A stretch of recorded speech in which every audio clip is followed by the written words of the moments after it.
வணக்கம். புதுக்கோட்டையிலேருந்து இதயம் அப்துல்லா பேசுகிறேன்.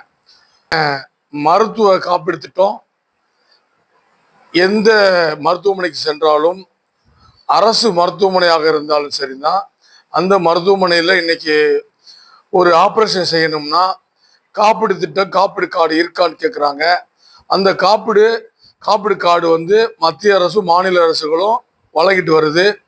அந்த கார்டை வாங்கணும் அப்படின்னா உங்கள் பகுதியில் இருக்கக்கூடிய விஏஓ அலுவலகத்துக்கு சென்று அந்த கார்டுகளை அங்கே அப்ளிகேஷன் வச்சுருப்பாங்க.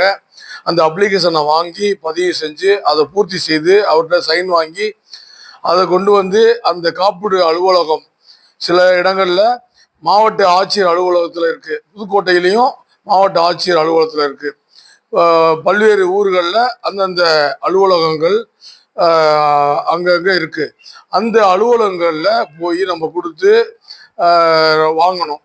ஆனால் இன்னைக்கு புதுக்கோட்டை சட்டமன்ற உறுப்பினர் வை முத்துராஜா அவர்கள் இந்த நிகழ்வை எளிதாக்கணும் அப்படிங்கிற காரணத்துக்காக இன்றைக்கு 18ஆம் தேதி புதன்கிழமை, 19ஆம் தேதி வியாழக்கிழமை, 20ஆம் தேதி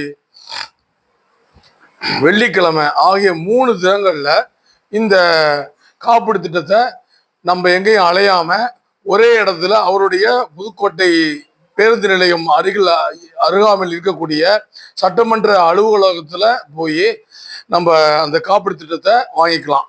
எங்கேயுமே அலைய வேண்டிய தேவை கிடையாது. இதற்கு என்ன வேணும் அப்படின்னா, உங்களுடைய ரேஷன் கார்டு வேணும், ஜெராக்ஸ் வேணும், ஒரிஜினல் கொண்டு வாங்க. ஆதார் கார்டு வேணும், ஜெராக்ஸ் வேணும், ஒரிஜினல் கொண்டு வாங்க. கொண்டு நீங்கள் இந்த அலுவலகத்தில் பதிவு செஞ்சு இந்த காப்பீடு கார்டை வாங்கிக்கலாம். இந்த காப்பீடு கார்டானது 3 லட்சத்துலேருந்து 5 லட்சம் ரூபாய் வரையிலான காப்பீடு கார்டு எலிஜிபிலிட்டி உள்ளது. எனவே நீங்கள் பொதுமக்கள் இதை பயன்படுத்திக் கொள்ளுமாறு அன்போடு கேட்டுக்கொள்கிறேன். நன்றி, வணக்கம்.